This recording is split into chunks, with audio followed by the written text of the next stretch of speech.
Seguimos con nuestro estudio expositivo de la carta a los Efesios, pero hoy vamos a estar en el versículo 5. Leeremos desde el 3 hasta el 7 para continuar leyendo el contexto del versículo que vamos a estudiar. Recuerden que esto es una sola frase de Pablo, va desde el versículo 3 hasta el 14.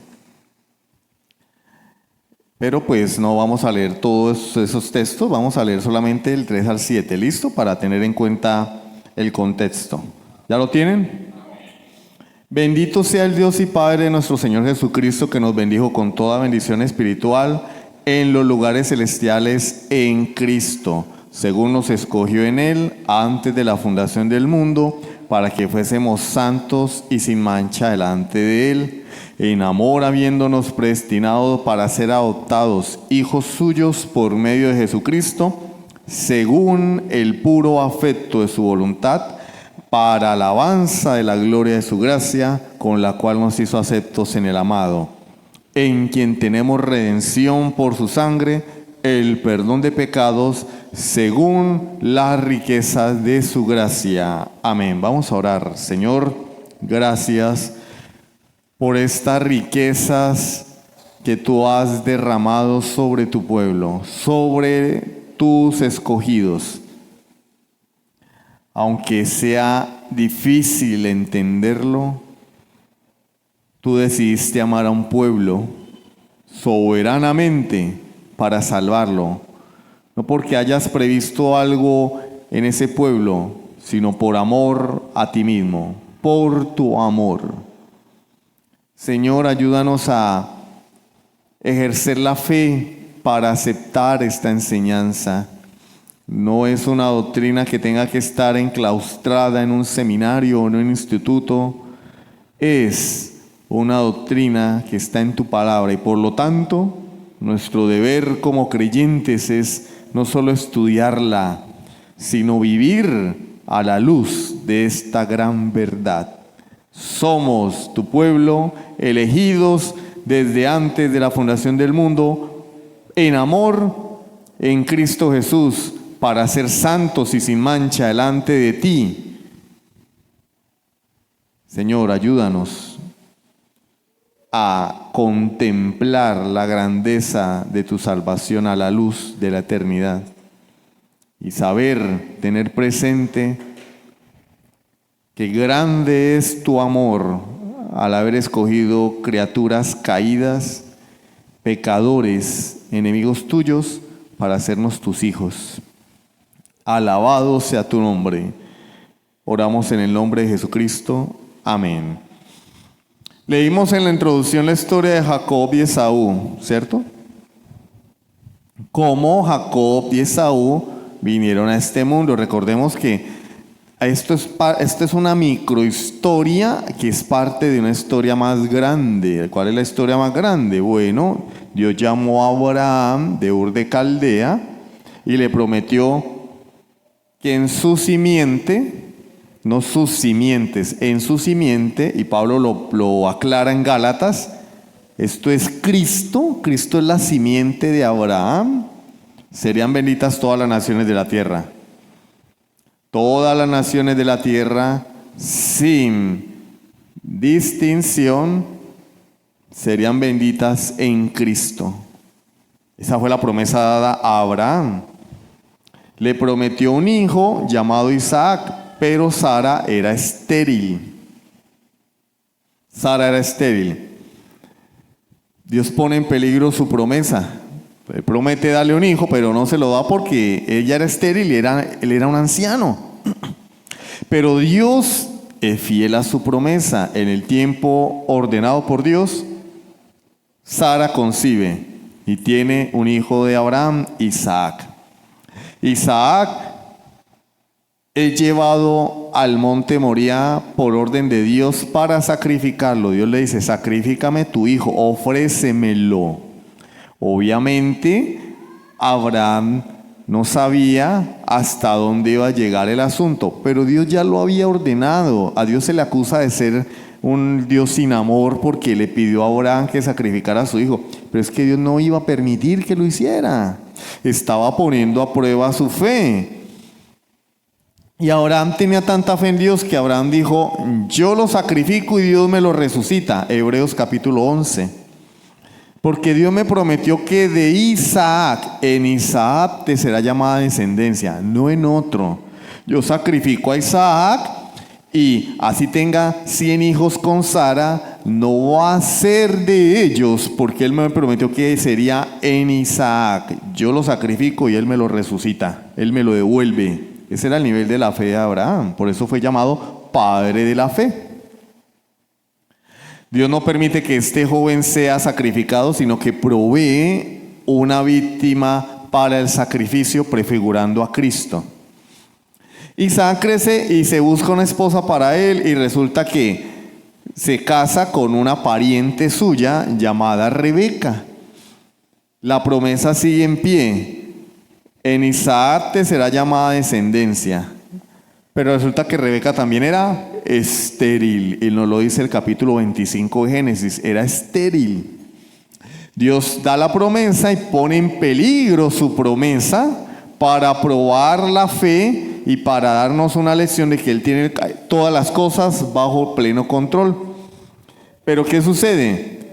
En el cumplimiento del tiempo, Rebeca queda embarazada de Isaac y ahora no va a tener un niño como Sara. Dos gemelos no idénticos. Gemelos, lo que nosotros llamamos mellizos. Hay gemelos idénticos y gemelos que no son idénticos. Los idénticos son los que vienen del mismo huevo, óvulo fecundado por espermatozoide. Ese huevito se divide y se separa. Se separa y ya tenemos dos huevitos, gemelos idénticos. Gemelos no idénticos, cuando hay dos óvulos y son fecundados al mismo tiempo por diferentes espermatozoides, pero son fecundados a la vez.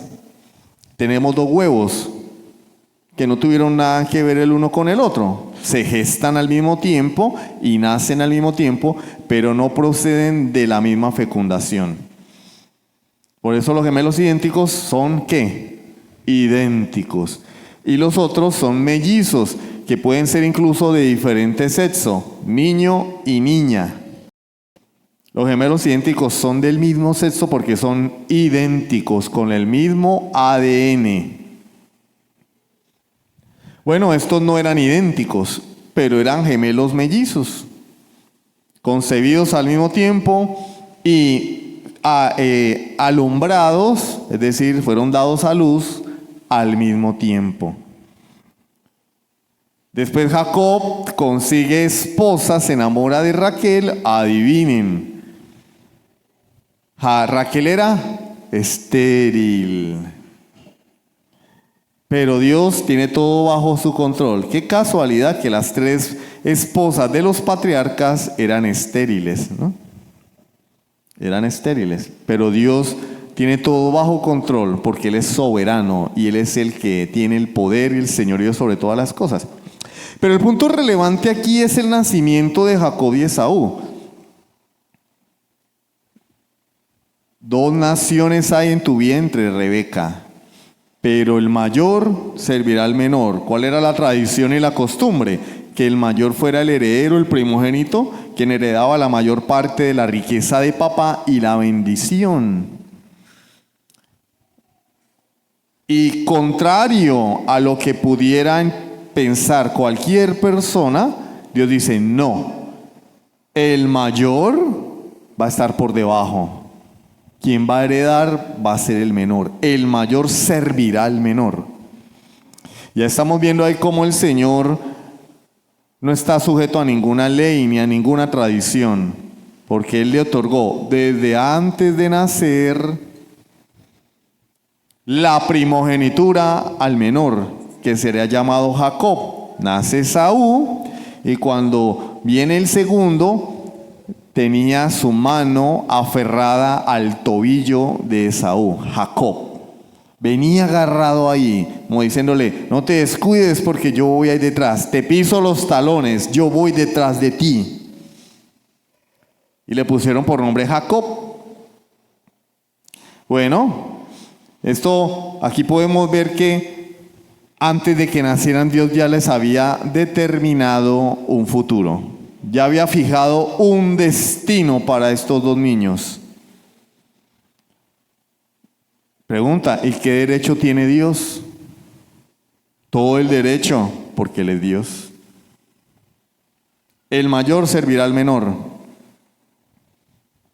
El mayor servirá al menor. No es como tú quieres o piensas, porque Isaac amaba a Esaú, pero no era ese el plan de Dios.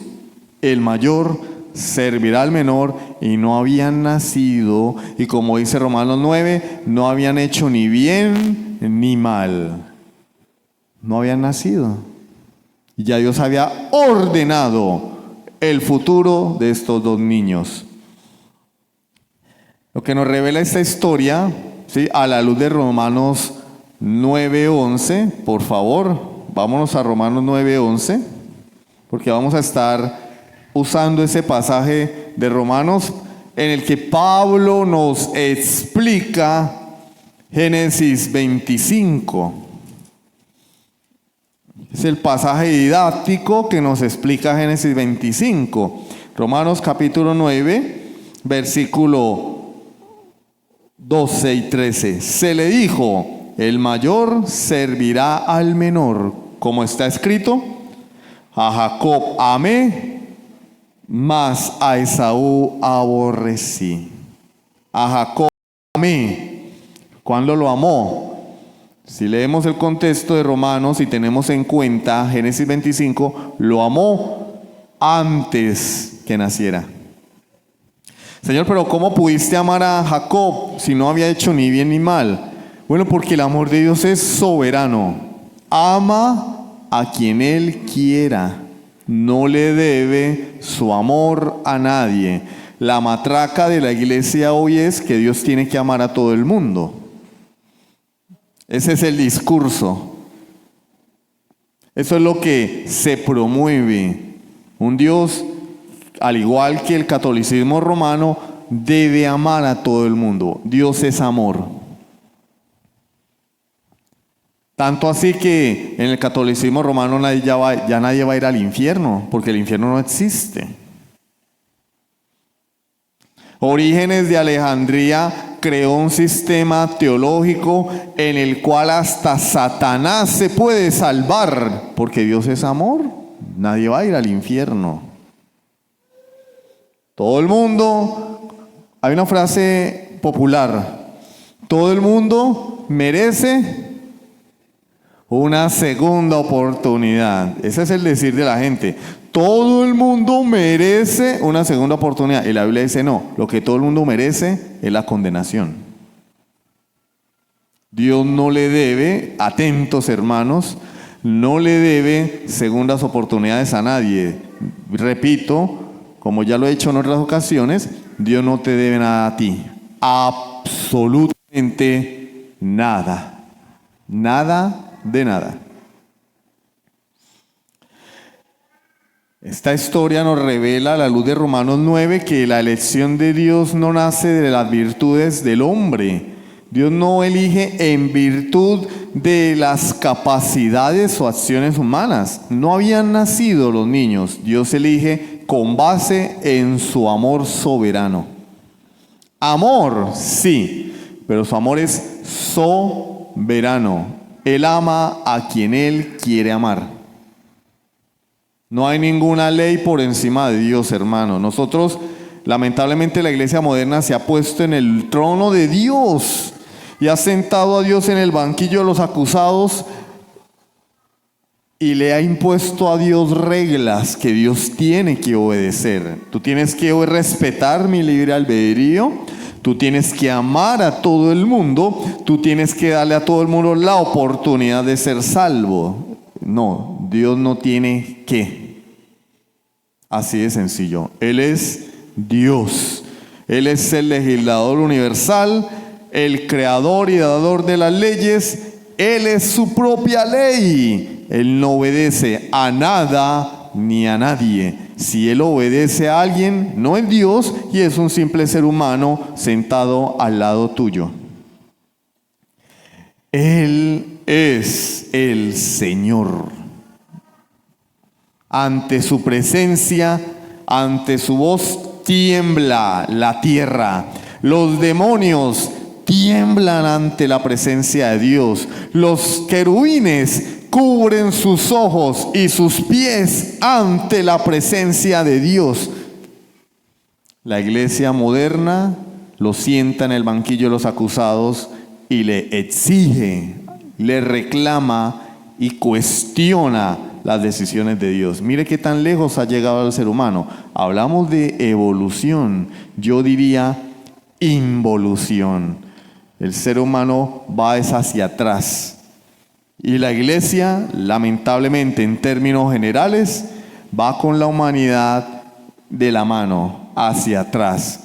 En lugar de crecer en el conocimiento y la voluntad de Dios, cada día rechaza más el conocimiento y la voluntad de Dios. ¿Por qué nos amó Dios? Nos eligió con base en su amor. Así como eligió a Jacob amé. Ahora, ¿por qué amo a Jacob y por qué te amo a ti? La respuesta de la Biblia no se sabe. No se sabe. Y si la Biblia calla, ¿qué debemos hacer nosotros, hermano Javier? Inventar. ¿Vamos a inventar? No, callar. Las cosas reveladas son para nosotros. Las ocultas le pertenecen a Dios. Donde la Biblia calla, yo callo. No tengo derecho a hablar. Allí surgen las herejías. Cuando la Biblia calla y los hombres quieren hablar. Cuando la Biblia calla y los hombres hablan, vienen las herejías y las falsas doctrinas. Si la Biblia calla, yo debo callar. Si la Biblia habla, yo debo hablar. La Biblia nos habla de la elección y, como vamos a ver hoy, predestinación. Nosotros, la iglesia, debe hablar de la elección y la predestinación, aunque sea una doctrina rechazada, una doctrina controversial, una doctrina olvidada, no por el mundo, por la iglesia cristiana. Entonces, así como Jacob fue amado antes de nacer, nosotros también fuimos elegidos en amor. Es lo que dice Efesios 1:5. En amor, habiéndonos predestinado. Y viene la palabra de la discordia, la manzana de la discordia, predestinación. ¿Ustedes creen en la predestinación? Sí, herejes. Herejes. Lo que este tipo de creyentes no sabe es que ellos también creen en la predestinación, pero al no estudiar la Escritura de manera rigurosa y concienzuda, no tienen idea qué es lo que creen. Pero todo el mundo cree en la predestinación, todo el mundo evangélico cree en la predestinación. Lo que pasa es que la manzana de la discordia en la predestinación es con base en qué predestina Dios. ¿Sobre la base de qué? Ellos dicen, Dios nos predestina porque Dios tiene una bola de cristal y ve en el futuro quién se va a arrepentir. A ese lo predestina. Nosotros, por la Biblia, creemos que Dios no tiene bola de cristal ni telescopio. Dios predestina por amor. Y como dice Efesios 1:5, según el puro afecto de su voluntad. Aunque no nos vamos a meter en eso hoy, porque eso es lo que vamos a ver la semana que viene. Vamos a ver qué es la predestinación. Vamos a ver cómo el amor de Dios se manifiesta en la predestinación. El título de la predicación de hoy es el amor electivo de Dios. Es un amor que elige, es un amor que discrimina. Hermano, la Biblia es clara, Dios no hace acepción de personas. Entonces vuelve la matraca, ¿no? Vuelve la matraca y vuelve el discurso. Dios no hace acepción de personas. ¿O es que ustedes creen que Dios no salva a musulmanes si se arrepienten? ¿O es que ustedes creen que Dios no salva a un nigeriano si se arrepiente? Están matando cristianos en este momento, pero si se arrepiente lo salva, o no. Como dice el cura, o no, o no. ¿Ustedes no creen que Dios salve a un norteamericano si se arrepiente? ¿Que Dios salve a una mujer si se arrepiente? ¿A un yucpa si se arrepiente? ¿A un peruano? ¿A un argentino? ¿A un socialista si se arrepiente Dios no lo salva? ¿A un ruso si se arrepiente Dios no lo salva? ¿A un soldado ruso que viene de la guerra con Ucrania y ha asesinado 100 ucranianos, ¿Dios no lo salva si se arrepiente? Sí. ¿Ven? Dios no hace acepción de personas. No hay nada en el hombre que haga que el amor de Dios lo discrimine. Dios salva a todos los hombres sin, ¿cómo? Distinción, no excepción. Si Dios salva a los hombres sin excepción, entonces vámonos a rumbear, hermano, porque Dios igual nos va a salvar a todos. Comamos y bebamos. No es sin excepción, es sin distinción. Ya no hay hombre ni mujer, judío ni gentil, bárbaro ni escita, porque todos somos uno en Cristo Jesús. No hay distinción. Pero no salva sin excepción, porque si no el infierno estaría vacío y ya lo hubieran cerrado hace mucho tiempo. Entonces Dios no hace acepción de personas. Pasa que hay un mal entendimiento del texto y piensan que Dios no hace acepción de personas, es que todo el mundo tiene que ser salvo. Y eso no ocurre, no lo dice la Biblia, y la evidencia empírica demuestra lo contrario. La mayoría de personas van rumbo al infierno. Entonces, ese argumento se cae por su propio peso porque no tiene ningún asidero bíblico ni experimental. Vamos a ver 2 puntos hoy con la ayuda del Señor. La semana entrante continuamos. Creo que el tiempo no nos va a alcanzar para evacuar todo el tema que quería tratar hoy.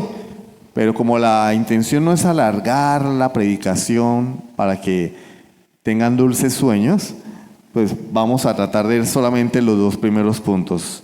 En primer lugar, amor, el motor de la elección. En segundo lugar, ¿qué es la predestinación? Es lo que vamos a hablar hoy. ¿Qué es la predestinación? Y de ahí derivaremos algunas aplicaciones para nuestras vidas hoy en día. ¿Listo? Entonces vamos a comenzar por el principio. Efesios 1:4, ¿qué dice? Según nos escogió.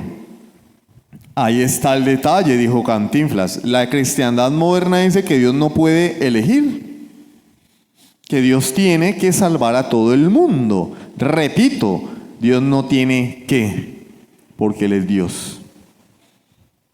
Dios no tiene que. Locos que le hacen reclamos a Dios están mal de la cabeza y necesitan que Dios sobre en sus vidas para que vean con claridad lo que la Biblia dice de Dios. Dios escogió, ahí está claro. Yo no estoy a favor de la elección, yo no creo eso, yo creo que esa es una doctrina de Juan Calvino, esos 5 puntos del calvinismo se los inventó Calvino, Calvino es un hereje. Primero, Calvino no inventó nada de eso, porque Calvino ya había muerto. Defendió esas doctrinas, pero no las sistematizó, ni las estructuró, como sí se llevó a cabo en el sínodo de Dort, años después. Y se establecieron los famosos cánones de Dort, que son las 5 doctrinas de la gracia, pero no en el orden que las conocemos. No en el orden que las conocemos. En las doctrinas de la gracia del sínodo de Dort, primero está la predestinación. Primero está la elección, no la depravación total. La elección, la expiación, y la tercera es la doctrina de la depravación total. Pero pues en el siglo XX alguien le dio el orden y creó el acróstico TULIP de manera didáctica para que nosotros las podamos recordar. Pero no las inventó Calvino. O sea, ahí ya hay un error. Fueron los seguidores de Calvino defendiendo. No fue que un día les dije, se les ocurrió, venga, ¿qué vamos a hacer? No, inventémonos 5 doctrinas y las llamamos las doctrinas de la gracia. No.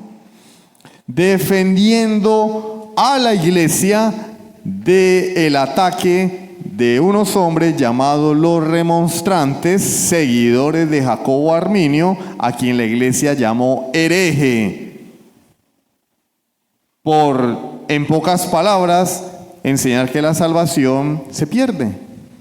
En pocas palabras, ahí le resumo en pocas palabras. Entonces la iglesia reaccionó, se reunió, debatieron y la iglesia llegó a estas conclusiones. 5 doctrinas llamadas los cánones de Dort.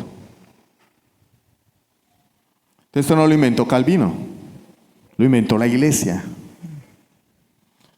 Ustedes son los calvinistas. No, somos cristianos. Cristianos que procuramos ser bíblicos y por lo tanto creemos en las doctrinas históricas de la iglesia. Entonces, ahí hay un error.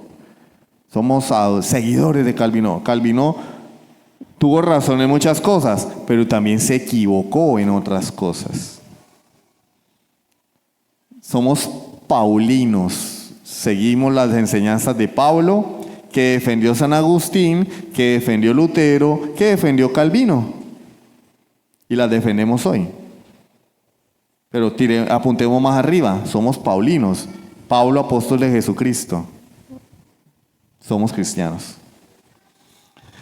Entonces dice la Biblia que Él nos escogió. Así no nos guste, a la cristiandad le rechinen los dientes, Él escogió antes de la fundación del mundo, con un propósito. Porque dicen que nosotros enseñamos que la gracia es libertad para pecar y vivir como nos venga en gana. No, porque la Biblia lo dice.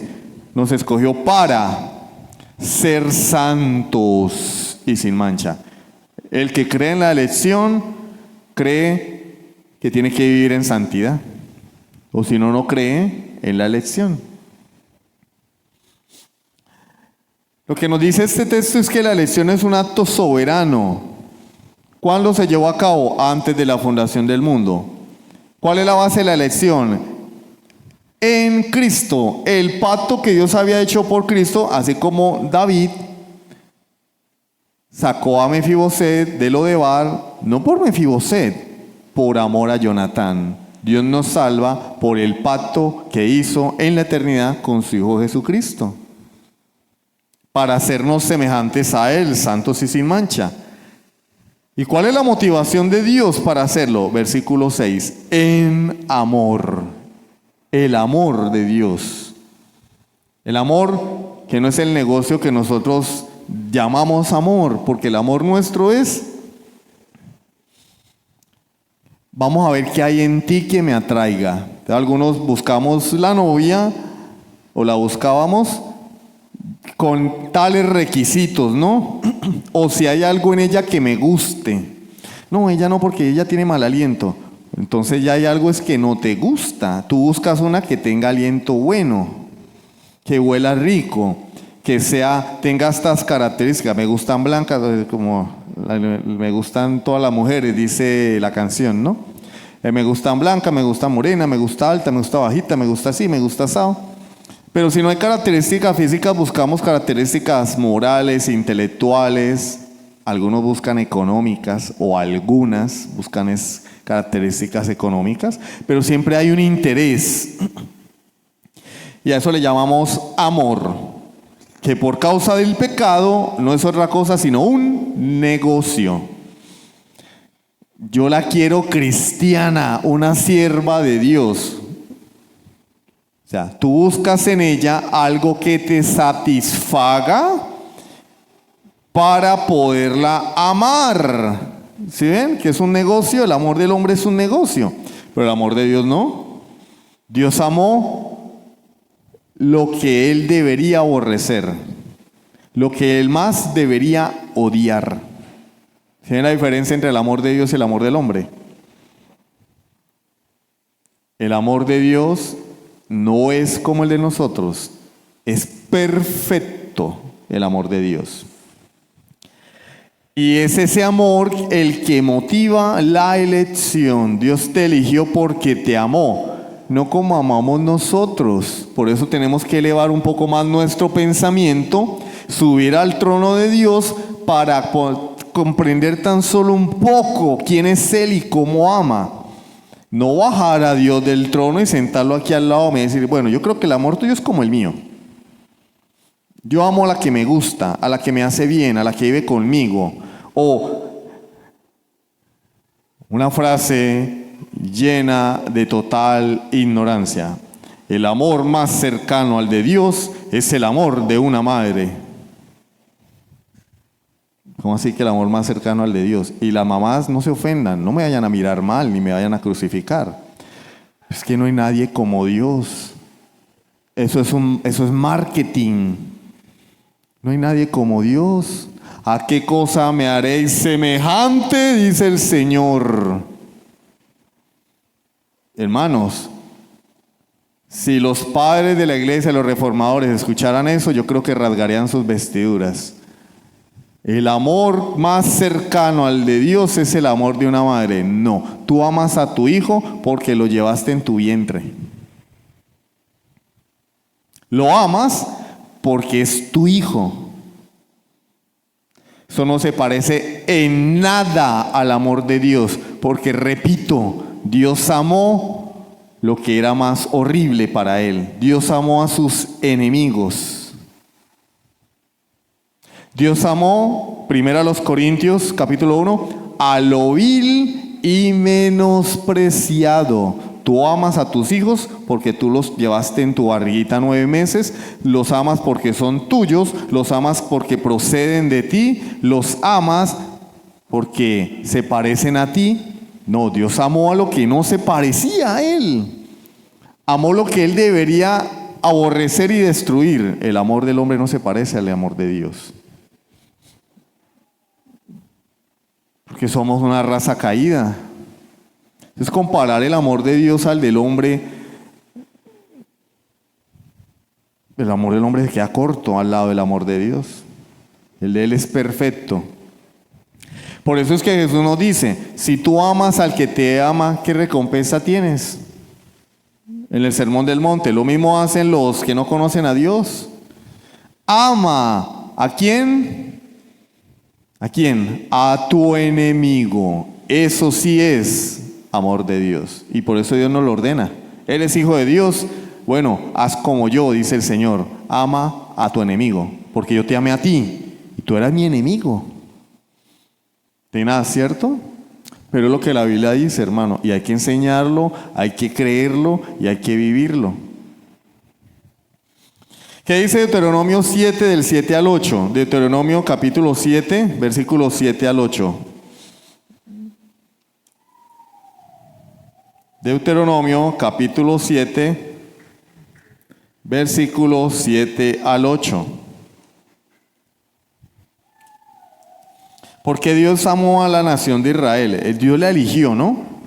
Recuerden que había grandes naciones, Egipto, Mesopotamia, Babilonia, imperios poderosos. Y Dios escogió a un pueblo de esclavos, sin virtud, sin riqueza, eran esclavos. Y miren lo que dice Dios en su palabra. Deuteronomio capítulo 7, versículos 7 y 8. No por ser vosotros más que todos los pueblos os ha querido Jehová. Israel, no te la creas. Yo no te escogí porque tú eras la gran nación, la potencia mundial, no. Y os ha escogido, pues vosotros erais, ¿qué dice? El más insignificante de todos los pueblos. Mira, Israel, si yo hubiera querido escoger algo que valiera la pena, hubiera escogido a Egipto. No hubiera escogido a los esclavos de Egipto, hubiera escogido a Egipto. Porque tú eras un pueblo insignificante. Hombre, ¿usted le dice eso hoy a un creyente? Hermano, si sale vivo, tiene suerte. Usted le dice hoy a alguien que profesa ser creyente que Dios lo salvó, no porque hubiera en él virtudes, lo salvó a pesar de que era un miserable pecador condenado eternamente al infierno. O como dice la Biblia, sus obras eran trapos de inmundicia y él era una herida podrida, llaga, vil y menospreciado. Hermano, si uno sale vivo es porque mi Dios es muy grande, porque a nadie le gusta que le hablen así. Bueno, Dios se lo está diciendo a Israel: yo te escogí cuando tú eras nada. El más, ¿qué dice? Insignificante de todos los pueblos. Los creyentes hoy sacamos pecho por cualquier tontería, ¿no? La palabra cristiano y la palabra orgullo son mutuamente excluyentes, no tienen la una que ver con la otra. La idea es que cuando Cristo venga, ya no haya orgullo en nosotros. Lo va a haber, por eso nos va a transformar. Pero la idea es que vayamos creciendo a la imagen de Jesús. Yo soy cristiano, miren cómo canto de bonito, miren cómo predico, oh, yo lleno la iglesia, hago 2 cultos, se llena en la mañana y el de las 11 pues ya está faltando la gente porque estarán aburridos de tanto escucharme, pero el de la mañana se llena, no, hermano. ¿Y quién es el que trae la gente, hombre? O sea, antes, si yo tengo méritos es de que me odien. ¿Y quién es el que los trae? Dios. Yo soy insignificante a los ojos de Dios. Si tuviera méritos, no es que la gente vaya porque el hermano Boris es ingeniero, es una lumbrera, usted viera, porque el hermano Boris tiene una empresa y le da empleo a todos los creyentes. ¿Sabe cómo se llama eso? Mérito. Mérito. No, es que esa iglesia se llena porque el hermano Boris tiene dinero y hace obras de caridad y a todo el mundo le da, y allá el que vaya y necesita, él lo ayuda económicamente. ¿Saben cómo se llama eso? Mérito. No, la gloria es para Dios. ¿Por qué la gente viene aquí? Porque Dios los trae. No hay méritos, ahí es de méritos. Razones tienen para irse. ¿Por qué no lo hacen? Porque la obra es de Dios, hermanos. Porque Dios los preserva, Dios los guarda, Dios los motiva, el amor de Cristo los constriñe y es los que los mantiene en pie. ¿Sí ven? La gloria para Dios. A Dios sea la gloria, hermano. No sé por ser vosotros más que todos los pueblos, eras el más insignificante. ¿Por qué los escogí, Israel? Por cuanto Jehová os amó y quiso guardar el juramento que juró a vuestros padres. ¿Por qué te escogí, Israel? Cuando tú eras insignificante, no vales un peso, Israel. ¿Por qué te escogí? Porque te amé. Pero el texto nos dice de manera implícita que no había razones para que Dios amara a Israel. Él lo está diciendo: yo no te elegí porque fueras grande. Al contrario, tú no vales un peso, Israel. Eras insignificante. Insignificante significa, valga la redundancia, que no tiene sentido, no tiene significado, no tiene valor. Y te escogí por amor. Romanos 9, 11 al 13. Vamos a estar dando saltitos hacia Romanos. Romanos 9, del 11 al 13. Romanos 9, del 11 al 13. Pues no habían aún nacido, ni habían hecho aún ni bien ni mal. ¿Quiénes? Jacob y Esaú. No habían nacido, hermano. Estaban en el vientre de Rebeca. Los acababa de concebir. No habían nacido, no habían hecho ni bien ni mal para que el propósito de Dios conforme a la elección permaneciese. No por las obras, atención, no por las obras, sino por el que llama. La razón de la elección y el amor de Dios no está en ti, está en Él, que es el que llama, en Dios. ¿Algún día lo sabremos? No lo sé. No lo sé, porque yo no soy Dios. Cuando estemos en la eternidad en su presencia, le preguntaré, claro, ahora, Él puede que me conteste, puede que no, pero en mi ignorancia tan grande, en mi poco conocimiento que tengo de la Biblia, yo creo que jamás voy a entender el amor de Dios. Porque el amor de Dios es eterno y es infinito. Y durante toda la eternidad estaré aprendiendo por qué Dios me amó. ¿Por qué Dios me amó? Pero la Biblia no lo dice. Se le dijo, el mayor servirá al menor, como está escrito, a Jacob amé, mas a Esaú aborrecí. Esto nos dice que el amor de Dios precede la existencia, nos amó antes de la fundación del mundo. No nos amó porque hubiera algo en nosotros que motivara su amor, al contrario, lo que había en nosotros es motivos para que Dios nos odie, pero nos amó desde antes de la fundación del mundo, según nos escogió en Él antes de la fundación del mundo.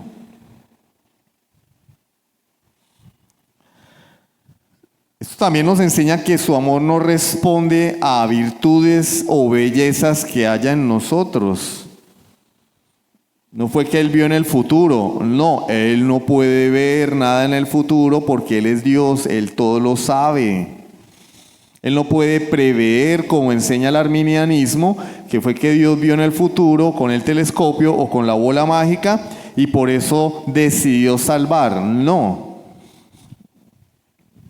El amor de Dios no es una reacción a la decisión del hombre. El amor es la causa. El amor es la causa. El cristianismo hoy puso las cosas al revés. Dios me ama porque yo le amé primero. Dios me ama porque Él sabía que yo lo iba a aceptar. Bueno, pues la Biblia dice lo contrario, hermanos. La Biblia dice lo contrario. Lucas, ¿sabías que la gente dice que tú y yo estamos locos? ¿Por qué? Porque decimos lo que dice la Biblia. Nosotros le amamos a Él. Primera carta de Juan. Porque Él nos amó primero. ¿Quién amó primero? Dios. Su amor es la causa de todas las cosas. Elección, predestinación, llamamiento, salvación, justificación, santificación, glorificación. El amor es la causa. La iglesia hoy, con el fin de robarle a Dios su gloria, dice no, Él me amó porque Él sabía que yo iba a responder al Evangelio. ¿En qué parte de la Biblia está eso? En ninguna. En ninguna. Leemos la historia de Jacob y Esaú.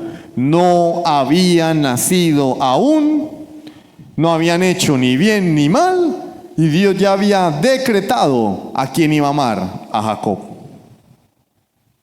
¿Y por qué amas a Jacob, Dios? Eso es injusto. ¿Por qué aborreces a Esaú? Eso es injusto. Solo es un bebé. Y la pregunta no debería decir ¿por qué aborreces a Esaú? La pregunta debería ser ¿por qué amaste a Jacob si Jacob era igual de pervertido, pecador, enemigo tuyo que Esaú? En maldad he sido formado y en pecado me concibió mi madre. Si todos somos parte de una raza caída y merecemos la condenación, ¿por qué Dios amó a Jacob? Esa es la pregunta. Señor, ¿por qué me amaste a mí? Porque yo soy Jacob, un tramposo, mentiroso. Señor, ¿aún así me amaste? Esa es la pregunta. Pero repito, la iglesia pone a Dios en el banquillo de los acusados y empiezan a cuestionarlo y a interrogarlo como si hubiera cometido un delito. En lugar de preguntar, de hacer las preguntas correctas. Señor, ¿por qué me amaste a mí?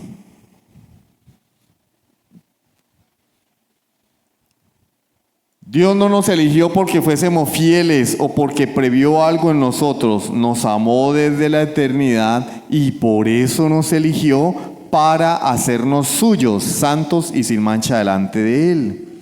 Entonces, si el amor es la causa de la elección, debemos entender el marco más amplio donde esa elección ocurre. Hay un marco más amplio que la elección y se llama predestinación. Palabra odiada por la iglesia hoy, controversial, rechazada y mal entendida por los creyentes. Predestinación. Calvinista, hijo del diablo, hereje. Vamos a ver porque nuestra regla de fe es la Escritura, no las opiniones de de este o de aquel. Segundo punto, ¿qué es la predestinación? Efesios 1:5. En amor, miren, atención hermanos, ahí está. En amor habiéndonos predestinado. ¿Qué es predestinar? Fijar un destino. Antes, destinar, pues destino. ¿Qué es predestinar? Fijar un destino de antemano.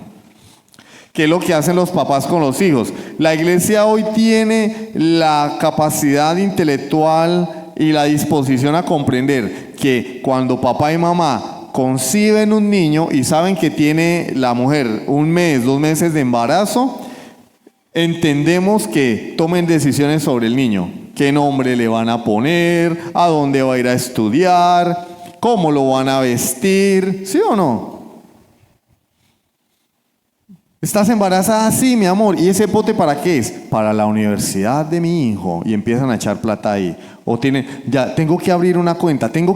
¿Y por qué hiciste eso? ¿Por qué estás montando ese negocio? Porque estoy pensando en el futuro de mi hijo.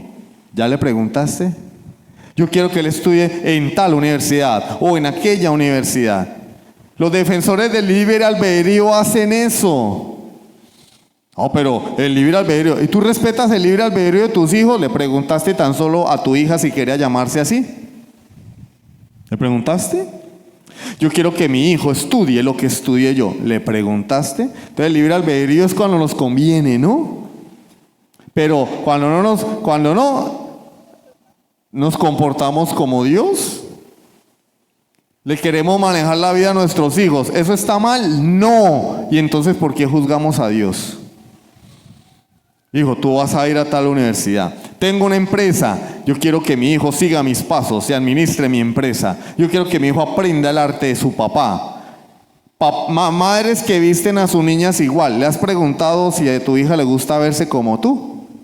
¿Te has mirado primero en un espejo para saber si te ves linda con eso para después vestir a tu hija así? No. ¿Quieres que tus hijos se parezcan a ti? Los has predestinado. Sin embargo, cuando se trata de Dios, no, Dios, ¿cómo que Dios va a predestinar? ¿Cómo que Dios va a predestinar? No, Él no tiene derecho.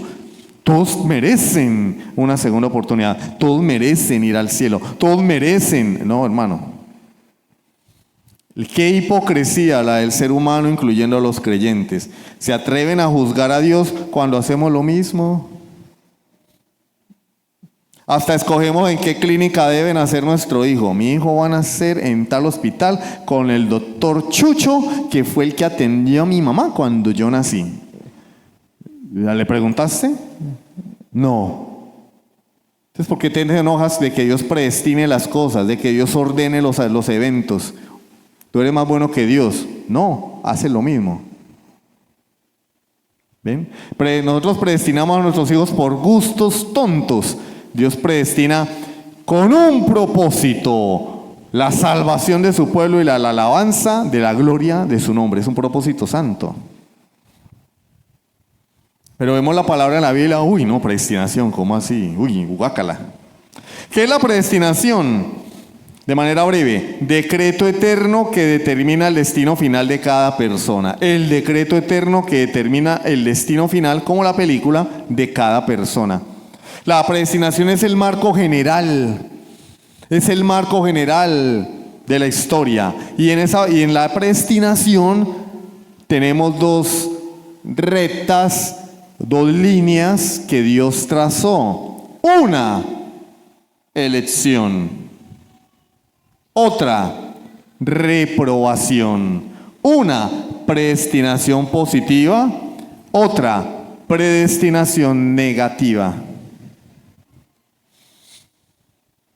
Entonces, el decreto de predestinación se encarga de determinar el destino de todos los hombres, destino eterno de todos los hombres. La elección, ¿sí?, es el ámbito en el cual Dios predestina a su pueblo. ¿Ven? Elección solamente le concierne al pueblo de Dios. Y los que no son pueblo de Dios, reprobación. Hoy no vamos a profundizar en estas 2 cosas, Lo vamos a hacer, si Dios lo permite, la semana que viene. Vamos a hablar de la predestinación positiva según la Biblia. Romanos capítulo 9, versículo 23. Romanos 9, 23. Y para hacer notoria la riqueza de su gloria, las mostró, ¿ya lo buscaron? Léanlo por favor. Para hacer notoria la riqueza de su gloria, la mostró para con los vasos de misericordia. ¿Hay vasos de misericordia? Bueno, está bien, hay vasos de misericordia. ¿Cuál es el problema? Que Él preparó de antemano. Ahí ya hay un problema. Como que los predestinó para ser receptores de su misericordia. ¿Cómo así? Bueno, yo en mi casa tengo varios recipientes. En uno tomo chocolate, en otro tomo agua y en otro que no uso casi porque no le veo mucho valor, le doy de comer al gato. El uno, el que más me gusta, chocolate caliente hecho por mi esposa o café con leche caliente hecho por mi esposa. Yo decidí que ese iba a ser el vaso para tomar mi chocolate. El otro, bueno, echémosle comida al gato ahí. Son mis vasijas. Yo las compré con mi dinero. Yo con mis vasijas hago lo que yo quiera. Yo no me imagino al hermano Javier llegando a la casa y decir, oiga, pero ¿usted por qué utilizó esa vasija para darle comer al gato? ¿Por qué no utilizó la otra? ¿Y por qué toma chocolate caliente ahí? Primero, porque uno no llega a casa ajena a cuestionar, ¿cierto? Empezando por ahí. Dos, porque son mis vasijas. Yo hago con mi vasija lo que yo quiera, ¿o no? No es así. O usted le pregunta a la vasija, señora taza, ¿a usted le gustaría que el gato comiera sobre usted? No. Señor pocillo, ¿a usted le encantaría recibir chocolate para que yo lo beba? No. Son mis vasijas. Y acá la Biblia dice que hay vasos que Dios preparó para recibir su misericordia, ¿sí? Y los preparó de antemano. Predestinación negativa. Vasos de ira, juicio. Romanos 9, 22. ¿Y qué? ¿Y qué? Esa es la respuesta de Dios. ¿Y qué? ¿Qué de qué? ¿Cierto? Bueno, vamos a ver qué. Vamos a Romanos capítulo 9. Leamos. Versículo 12 en adelante. Se le dijo, el mayor servirá al menor, como está escrito, a Jacob amé, mas a Esaú aborrecí. ¿Qué pues diremos? ¿Que hay injusticia en Dios? En ninguna manera. Oiga, Dios es injusto. ¿Cómo va a amar a aborrecer a Esaú? Él también tiene derecho. No tiene derecho. Es un pecador que merece el infierno. Va a recibir justicia. Y Jacob recibe amor. ¿Y por qué Jacob recibe amor? Porque el amor de Dios es soberano. Leamos. Pues a Moisés dice, atención, tendré misericordia del que yo tenga misericordia. Señor, ¿de quién vas a tener misericordia tú? Del que yo quiera. Eso no es justo. Bueno, vamos a ver qué dice Dios a este tipo de personas que lo acusan de injusticia. Sigamos. Tendré misericordia del que yo tenga misericordia y me compadeceré del que yo me compadezca. Así que no depende del que quiere ni del que corre, sino de Dios que tiene misericordia. Hermano, no depende del que quiere. ¿Por qué? Porque nadie quiere. Romanos capítulo 3. No hay justo ni aún uno. No hay quien entienda, no hay quien busque a Dios. Todos se desviaron, a una se hicieron inútiles. No hay quien haga lo bueno. No hay ni siquiera uno. No lo hay. Entonces las personas pintan a Dios, al Dios de la iglesia bíblica, de la reforma calvinista, como que Dios está parado en la puerta del cielo, así como los Los que cuidan las discotecas, ¿no? Ponen un chaleco negro, un radio, así, parados allá. Dios está parado en la puerta del cielo y ellos quieren entrar. Y Dios dice, tú no, tú sí, elegido, reprobado, tú no. Y ellos quieren entrar, pero Dios no los deja. No, hermano, ese no es el panorama de la Biblia. El panorama de la Biblia es que Él está parado en la puerta del cielo y nadie quiere entrar. Nadie quiere entrar. Nadie quiere entrar. Si dejamos la salvación a expensas del libre albedrío del hombre, el cielo estaría vacío y el infierno lleno, porque lo que el hombre hace cuando ejerce su libre albedrío es pecar y desobedecer a Dios. Pecar contra Dios, rebelarse contra Dios y desobedecerlo. El libre albedrío del hombre, ¿sabe a dónde lleva el libre albedrío al hombre? Al infierno. La Biblia lo dice, hermanos. Génesis 6:5. Y vio Dios que la maldad del hombre era mucha en la tierra y que todo designio, ahí está el libre albedrío, todo designio del pensamiento del corazón de ellos era de continuo. Libre albedrío, solamente el mal. Eso es lo que el hombre escoge. Lean la historia de Israel. ¿Qué hizo Israel con Dios? Libro de Oseas, estamos leyendo el libro de Oseas. ¿Qué hacía la esposa de Oseas en su libre albedrío? Prostituirse, y él la recogía y volvía y se prostituía, y fue y la compró y volvía y se prostituía, porque ese es el libre albedrío del hombre, porque el libre albedrío del hombre está cautivo por el pecado.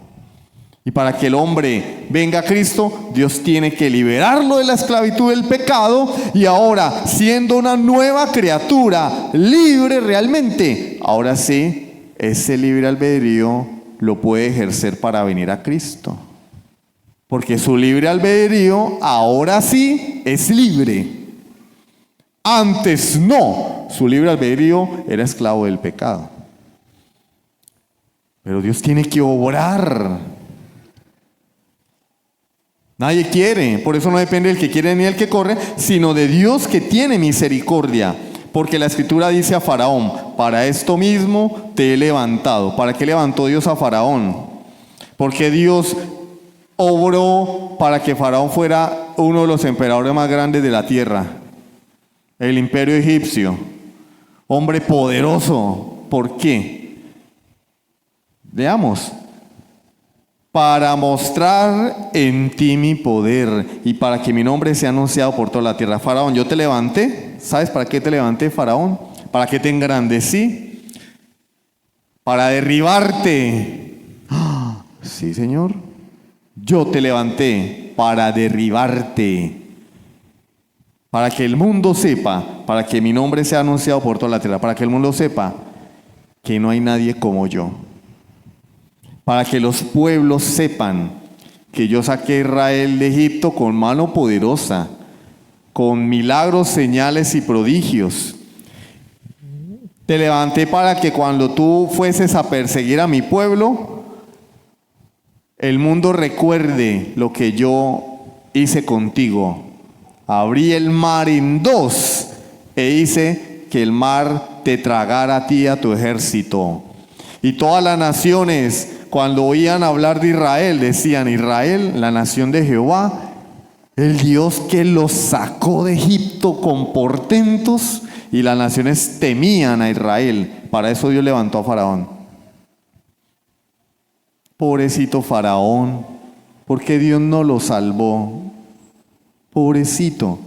¿Por qué no salvó a Faraón? Porque él era un vaso de ira. Hermano, no estoy de acuerdo. Sigue el arminiano imaginario luchando con Pablo, ¿no? Hermano, no estoy de acuerdo. Dios no puede hacer eso. Sigamos. De manera que de quien quiere, oído, hermano, leamos por favor. De manera que de quien quiere tiene misericordia. ¿De quién tiene misericordia Dios? No, Él tiene que tener misericordia a todo el mundo porque vivimos en un socialismo universal donde todo el mundo tiene derechos. De quien quiere tiene misericordia, y al que quiere endurecer, endurece. Y dice la Biblia, Dios endurecía el corazón de Faraón.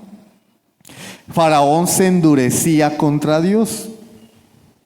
Versículo 19. Pero me dirás, y la persona sigue, no, pero no, es que yo no lo puedo creer.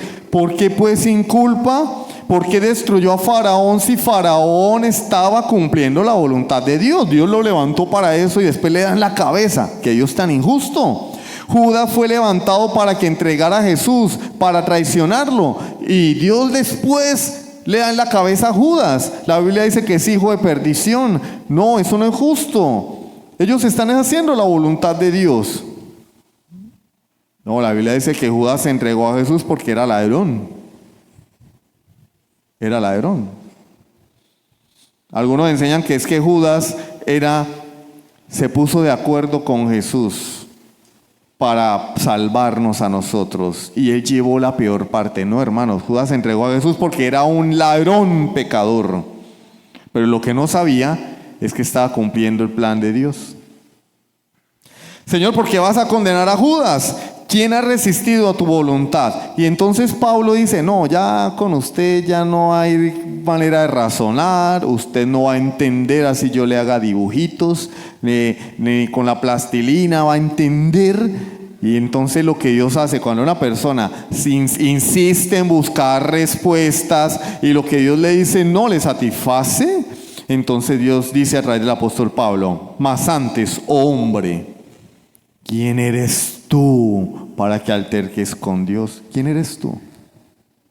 Tú me vas a decir a mí, el creador del universo, el Señor de la tierra, ¿tú me vas a decir a mí qué tengo que hacer? ¿Tú? Puede que hoy los niños hagan eso con los papás, porque vivimos en una época donde la autoridad no vale nada y cuando los papás llevan al niño a un restaurante, lo primero que hacen, ¿qué es? Papito, ¿qué quiere comer? Error, papás, no hagan eso con sus hijos, van a tener problemas más adelante. Yo les quiero ahorrar problemas. ¿Qué quieres comer? Hijo, ¿qué quieres de Navidad? Viene la Navidad. Hijo, ¿qué zapatos quieres? ¿De qué marca? Hijo, ¿a dónde quieres ir de vacaciones? No, hermano. Vamos al restaurante. Esto y esto y esto. Te come lo que te pedí. Ay, es que estamos violando la decisión del niño. El niño no sabe dónde está parado, hermano. Dios nos lo dio para que yo lo educara, para que los papás los eduquen, no para que los hijos eduquen a los papás. La crianza respetuosa, psicología moderna, anticristiana, pensamientos de Freud y Skinner, que eran ateos, enemigos del cristianismo. Pero cada quien con su cuento, apliquen lo que quieran. Yo enseño lo que dice la Biblia. Hay que instruir al niño en la palabra de Dios. Hijo, tú me obedeces, te come lo que te mandé a pedir. No quiero. Bueno, te lo comes o aguantas hambre. Quiero un PlayStation 5 de Navidad. Hijo, te voy a regalar un libro para que aprendas a leer. Porque quieres PlayStation 5, pero no sabes ni decir mi mamá me mima. Y por estar idiotizado con el teléfono, no sabes ni pronunciar las vocales. Te voy a comprar un libro para que aprendas a leer. No, pero es que... ¿qué vas a hacer? Yo quiero unos zapatos en el Jardín Plaza que valen 600,000 pesos. No, hijo. Yo decido qué es lo que compro porque es mi dinero. ¿Y para qué? ¿Para que lo dejes a los 2 meses? No, te voy a comprar de los de la Alejandría, de 50,000. No, pero que los niños del colegio tienen esos y de malas. Tú eres mi hijo y te pone lo que te compro. O te vas descalzo para el colegio. Te vas descalzo.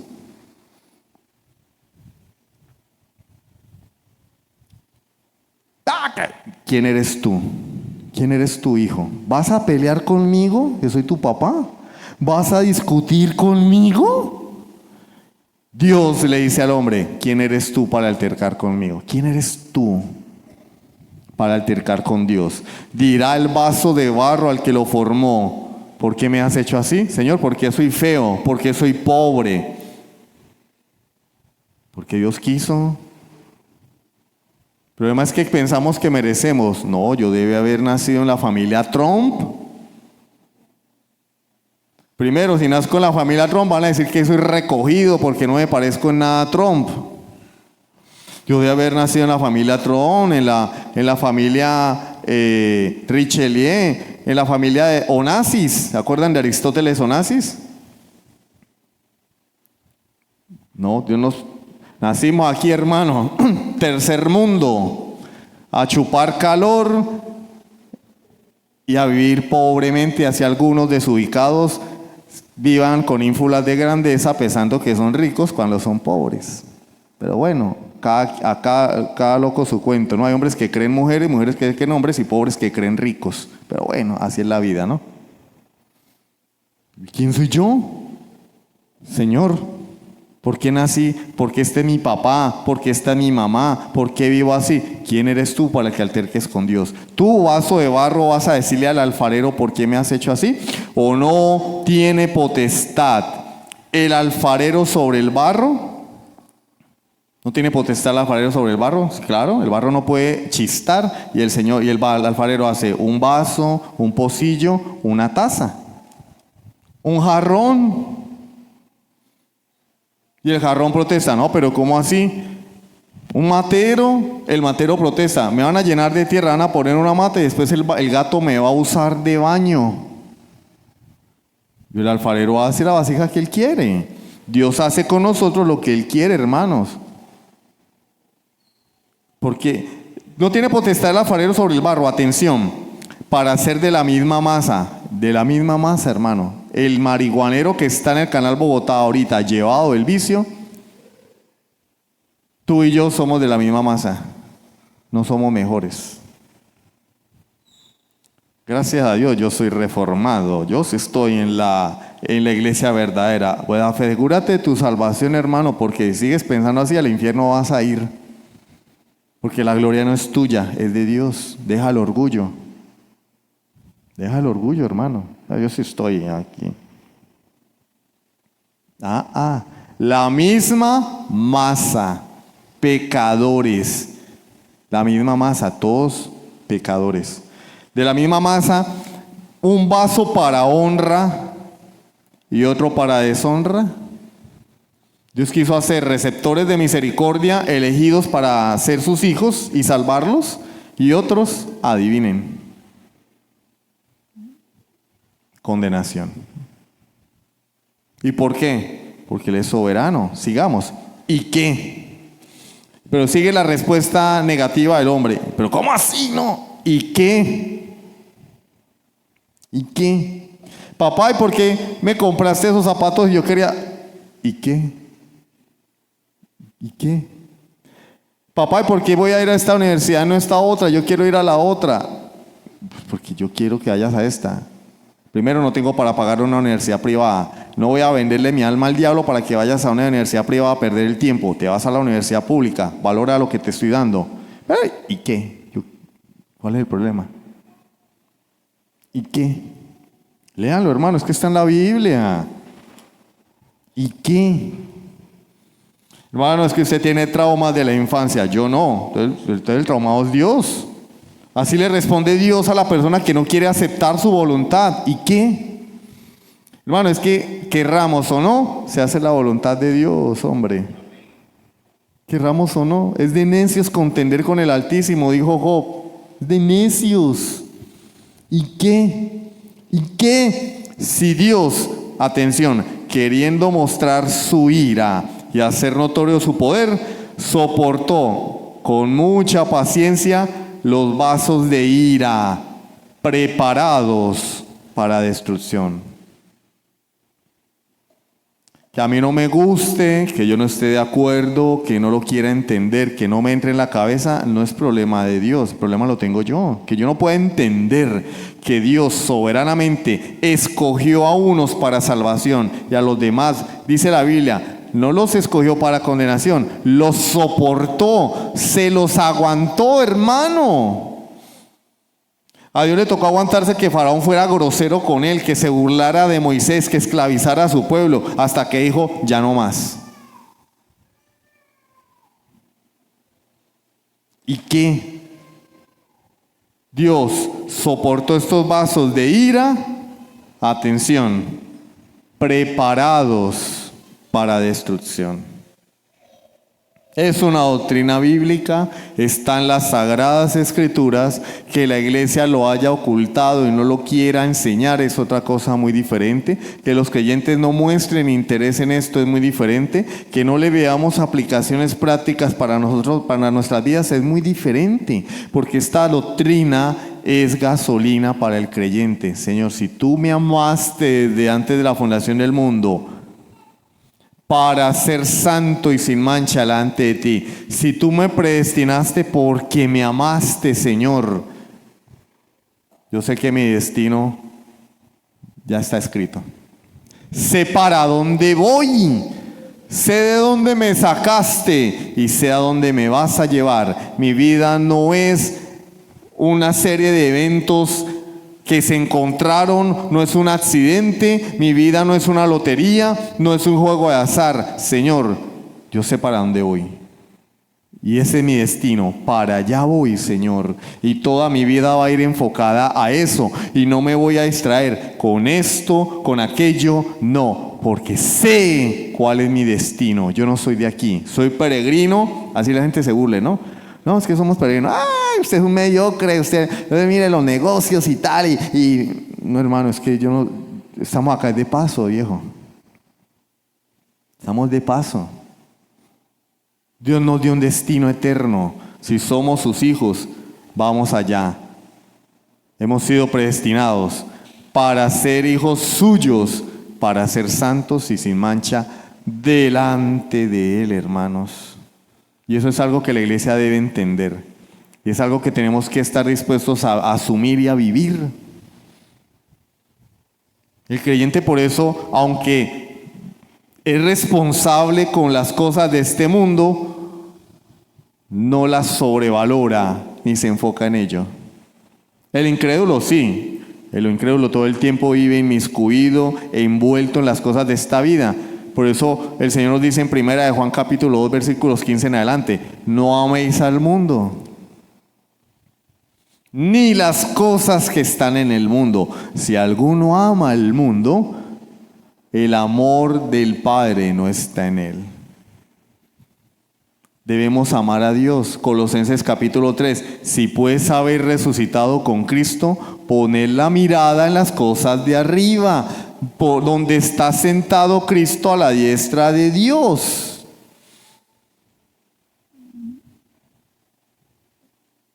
¿Por qué? Porque ahora entendemos cuál es nuestro destino trazado desde antes de la fundación del mundo, hermano. No estamos aquí por accidente, no estamos aquí por casualidad. Tú no estás acá por casualidad. Dios ha preparado un destino para tu vida y más vale que te asegures que es la vida eterna. Más vale que confirmes con la palabra y con una vida santa que es la vida eterna, hermano. Lo hizo por amor, porque te amó, hermano. Te amó. Eso tiene que ser algo muy grande para nosotros. Dios te amó, te ama y su amor es eterno. Jamás dejará de amarte. Por eso te escogió para salvarte. Y Él quiere que algún día estés con Él. Y por eso volverá por ti. Él va a volver por su iglesia. Amén. Oremos.